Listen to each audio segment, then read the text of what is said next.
আপুনি জীৱনটো কিহক লৈ বেছি দুখী অনুভৱ কৰে?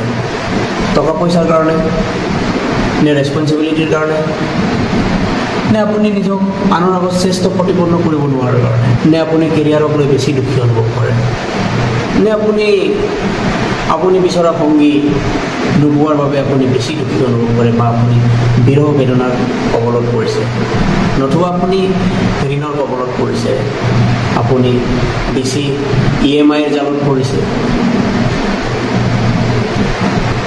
নে আপুনি নিজকে অকলশৰীয়া অনুভৱ কৰে? আপুনি যি কাৰণতেই দুখী অনুভৱ নকৰক, মই জানো আপুনি সেই হেঁপাহ এতিয়ালৈকে এৰি দিয়া নাই, সেই জিজ্ঞাসা, সেই সপোন, সেই আশা আপুনি এতিয়াও এৰি দিয়া নাই, সুখৰ, সংগ্ৰামৰ আৰু সফলতা, হয়নে নহয়? আৰু আপুনি নাজানে সেই কথা। ছাবকনচিয়াছলি আপুনি বহুত শক্তিশালী, আপুনি আপোনাৰ ভিতৰত বহুত শক্তি পুহি ৰাখিছে, কিন্তু আপুনি গম নাপায় যে আপোনাৰ ভিতৰত সেইটো শক্তি আছে। আপুনি সেই দুখকে আপুনি জীৱন বুলি আদৰি ল'বলৈ বাধ্যত পৰিছে, কিন্তু আপুনি সেইটো কোনো বাধ্যবাধকতা নহয়। আপুনি ভাবি লৈছে সেয়া মোৰ বাধ্যতা, মই জীৱনত কেৰিয়াৰ বনাব পৰা নাই, মই কেতিয়াও আনৰ আগত নিজক শ্ৰেষ্ঠ প্ৰতিপন্ন কৰিব নোৱাৰোঁ, নাইবা আপুনি ঋণৰ কবলৰ পৰা আপুনি মুক্ত হ'ব নোৱাৰোঁ। তেনেকুৱা ধৰণৰ হীনমন্যতাবোধ বা নেগেটিভ থটবিলাকে আপোনাক সেই বাধ্যত বা আপোনাক সেই দুখত আবদ্ধ ৰাখিবলৈ ফৰ্চ কৰি আছে। কিন্তু আপুনি ভাবক, আপোনাৰ সেই আন্তৰিক শক্তিক আপুনি কেনেকৈ জাগ্ৰত কৰিব পাৰে, যাৰ দ্বাৰা আপুনি সেই নেগেটিভ থটবিলাকৰ লগত আপুনি ফাইট কৰিব পাৰে, আপুনি সুখৰ সন্ধান কৰিব পাৰে। মই কেতিয়াও কোনো ধৰণৰ অভাৰ মটিভেশ্যনৰ কথা নকওঁ আপোনালোকক, মই আপোনালোকক ৰিয়েল প্ৰেক্টিকেল কথা ক'বলৈ চেষ্টা কৰোঁ সদায়। মই সেই নেগেটিভ থটবিলাকৰ পৰা, নেগেটিভ ইফেক্টবিলাকৰ পৰা যদি আপোনাক বচাবলৈ কওঁ, তেনেহ'লে আপোনাক মই ৰিয়েল চলিউশ্যন দিবলৈ চেষ্টা কৰোঁ। আৰু ৰিয়েল চলিউশ্যনটো সেইটো যে আপুনি সেইবিলাকৰ লগত ফাইট কৰিবলৈ আপুনি সত্য বস্তুটো বুজি পাব লাগিব। সত্য বস্তুটো বুজি পাবলৈ আপুনি ইম'চনেলি ইণ্টেলিজেণ্ট হ'ব লাগিব। আপুনি সহজতে ভাগি নপৰা বিধৰ হ'ব লাগিব। আপুনি প্ৰকৃত সত্য বস্তুটো যদি গম পায়, তেনেহ'লেতো আপুনি কেতিয়াও ভাগৰি নপৰে। আপুনি এই মিছা বস্তুবিলাকৰ কবলত পৰি আপুনি ভাগৰি যায়, কাৰণ আপুনি সত্য বস্তুটো গম নাপায়। সেইটো এটা চাইক'লজিকেল ইফেক্ট হয়। ফৰ এক্সাম্পল, আপুনি কোনোবা এটা EMIৰ কবলত পৰিব, আপুনি ঋণৰ বোজাত পৰি আছে বৰ্তমান, আপুনি বেলেগৰ পৰা লোৱা ঋণ, সেই বেলেগে যদি আপোনাৰ পৰা উভতাই আনিব বিচাৰে বা উভতাই ল'বলগীয়া হয়, তেনেহ'লে আপোনাক ফ'ল' আপ কৰি থাকিব ডেইলি বেচিছত আপোনাক ফ'ল' আপ কৰি থাকিব, আৰু সেই ফ'ল' আপে আপোনাৰ জীৱনটো কোঙা পৰি গৈ থাকিব, আৰু আপুনি লাহে লাহে এনেকৈ কোঙা হৈ যাব যে আপুনি জীৱনত মানুহ হোৱাৰ সপোন দেখিবলৈ বন্ধ কৰি দিব। হয়নে নহয়? তাৰ কাৰণে আপুনি ইম'চনেলি ভাগি যায়। চ' আপুনি কিয় মানুহ হোৱাৰ সপোন দেখিবলৈ এৰি দিব বা ত্যাগ কৰিব? মানুহ যে মই হ'ব নোৱাৰোঁ, সেই সপোন কিয় আপুনি ত্যাগ কৰিব? আপোনাৰ সপোন দেখাৰ অধিকাৰ আছে। আপুনি মানুহ হোৱাৰ সপোন দেখাৰ অধিকাৰ ভগৱানে দিছে আপোনাক। সেইটো কোনো মানুহে দিয়া নাই আপোনাক, সেইটো কাৰো ব্যক্তিগত সম্পত্তি নহয়, এই অধিকাৰ আপোনাৰ। আপুনি তাৰ কাৰণে ইম'চনেলি শক্তিশালী হয়। কোনো ঋণ, কোনো বোজা আপোনাৰ জীৱনটো ধ্বংস কৰিব নোৱাৰে। সেই ঋণ বা বোজা আপোনাৰ জীৱনৰ কাৰণে খন্তেকীয়া। আপুনি সেইটো শিক্ষা হিচাপে লওক। সেই শিক্ষাই জীৱনত আপোনাক পুনৰ আৱিষ্কাৰ কৰিবলৈ সহায় কৰিব। আপুনি কেৰিয়াৰৰ বাবেও আপুনি বেছি প্ৰেছাৰ বা জীৱনত দুখৰ অনুভৱ কৰিব পাৰে, আপুনি বেছি চাপৰ অনুভৱ কৰিব পাৰে। কিন্তু আজি মই সেই কেৰিয়াৰ বিষয়ে নকওঁ। মই নেক্সট ভিডিঅ'ত কেৰিয়াৰ ৰিলেটেড ভিডিঅ' বনাবলৈ চেষ্টা কৰিম।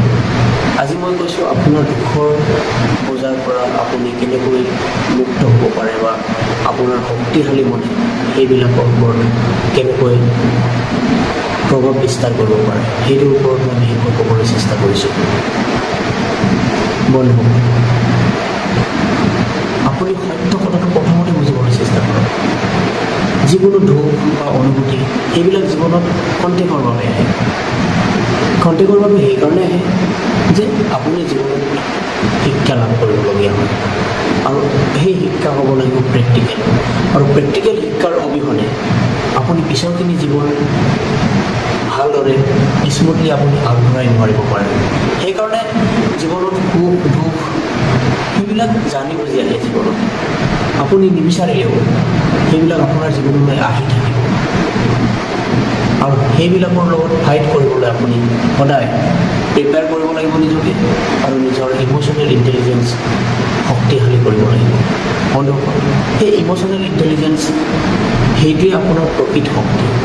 আপুনি আৱেগিকভাৱে মানসিকভাৱে ভাগি নপৰাটোৱে আপোনাৰ ইম'চনেল বা আৱেগিক শক্তি হয়। আপুনি সেই বস্তুটো ডেভেলপ কৰিলে আপুনি এই পৃথিৱীৰ যিকোনো সমস্যাৰ প্ৰতি আপুনি যুক্ত কৰিব পাৰে, ফাইট কৰিব পাৰে, সেইবিলাক ৰোধ কৰিব পাৰে। আপোনালোকে ডেইলি এটা নতুন পৰিকল্পনা লৈ আপুনি আগবাঢ়ক, আপুনি নতুন পৰিকল্পনা কৰক, আপুনি জীৱনক লৈ পেলাই এটা নতুন প্ৰচেষ্টা কৰক, নতুন প্ৰকল্প আপুনি আগবঢ়াওক। আপুনি যদি বেছি দুখৰ অনুভৱ কৰি আছে, তেনেহ'লে সেই দুখক আপুনি এটা প্ৰেক্টিকেল চেলেঞ্জ হিচাপে ল'বলৈ চেষ্টা কৰক।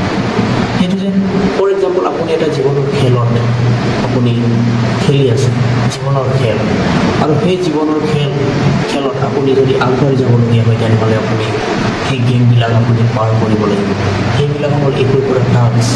আপুনি যদি সেই টাস্ক কমপ্লিট নকৰে, তেনেহ'লে আপুনি যে নেক্সট ষ্টেপত উপনীত হ'ব নোৱাৰে। গতিকে এজন খেলুৱৈ হিচাপে সেই টাস্ক কমপ্লিট কৰিবলৈ চেষ্টা কৰক, আৰু প্ৰতিটো টাস্ক বহুত ডেঞ্জাৰাছ হ'ব পাৰে, বা প্ৰতিটো টাস্ক দেখাত বহুত ডেঞ্জাৰাছ হ'ব পাৰে, আৰু প্ৰতিটো টাস্ক আপোনাৰ বহুত সমস্যা, বহুত অসম্ভৱ যেন দেখাব পাৰে। কিন্তু অসম্ভৱ একো নহয়, আপুনি লাগি থাকক। সেই সমস্যা এদিন নহয় এদিন মুক্ত হ'ব, আৰু সেই সমস্যাও এদিন এনেকৈ পাৰ হ'ব। কিন্তু আপুনি কেতিয়াও আশা ত্যাগ নকৰিব। আপুনি যদি আশা আৰু আৱেগিকভাৱে ভাগি যায়, তেনেহ'লে ফাইট কোনে কৰিব? আপোনাৰ সেই টাস্ক কমপ্লিট কোনে কৰিব? টাস্ক কমপ্লিট কৰিবলৈতো বেলেগ আপোনাৰ ওচৰলৈ কেতিয়াও নাহিব। আপোনাৰ টাস্ক আপুনি নিজে কমপ্লিট কৰিব লাগিব। আপোনাৰ জীৱনৰ সমস্যা, আপোনাৰ জীৱনৰ যুদ্ধ আপুনি নিজেই লাগিব লাগিব। না কোনো সৈনিক, আপুনি নিজে সেনাপতি, নিজে ৰজা, আৰু নিজে আপোনাৰ সৈনিক, আৰু নিজে আপোনাৰ যোদ্ধা। এজন লিখক আছে, এই লিখকজন এখন কিতাপ লিখিলে, মেন চাৰ্চ ফৰ মিনিং। বন্ধুসকল, মানুহে জীৱনত সদায় অৰ্থ বিচাৰি ফুৰে। আপুনি জীৱনত অৰ্থ বিচাৰি ফুৰি আছে, আপুনি নজনাকৈ। আপুনি অৰ্থ বিচাৰি ফুৰে, সেইকাৰণে আপুনি জীয়াই আছে। আপুনি সেই অৰ্থ বিচাৰি ফুৰি আছে জীৱনৰ সুখৰ, জীৱন যাপনৰ। আচলতে প্ৰকৃত সত্য কথাটো ক'বলৈ গ'লে, আপুনি জীৱনটো যাপন কৰিবলৈ, আৰু জীৱনটো কিদৰে সুখেৰে যাপন কৰিব পৰা যায়, জীৱনৰ সেই মাদকতাৰ অৰ্থ আপুনি এতিয়াও বিচাৰি ফুৰি আছে, কিন্তু আপুনি গম পোৱা নাই সেই কথা। আৰু সেই কথা আপুনি অনুভৱ কৰক, সেই সত্য উপলব্ধি কৰক। আপুনি যে সেই জীৱন জীয়াৰ মাদকতা আপুনি যে বিচাৰি ফুৰি আছে, সেই সত্য আপুনি উপলব্ধি কৰক। আৰু সেই সত্যৰ কাৰণেতো আপুনি ইমানখিনি সংগ্ৰাম কৰিছে, ইমানখিনি দুখৰ মাজতো আপুনি নিজক শক্তিশালী কৰিবলৈ আগবাঢ়িছে। কিন্তু আপুনি পাহৰি যায়, সেইকাৰণে আপুনি আৱেগিকভাৱে ভাঙি যায়, আৰু সেইকাৰণে আপুনি হাৰ মানি যায়, আৰু জীৱনক আদৰি লয় দুখেই মোৰ জীৱন বুলি। মুক্ত হওক সেই মানসিকতাৰ পৰা। আপুনি সৰলভাৱে চিম্পল লিভিং জীয়াই থাকি সেইবিলাকৰ ওপৰত ফাইট কৰা, সেইবিলাকৰ ওপৰত দখল কৰাৰ শক্তি আপুনি আৰ্ণ কৰিব পাৰিব। ধন্যবাদ বন্ধুসকল।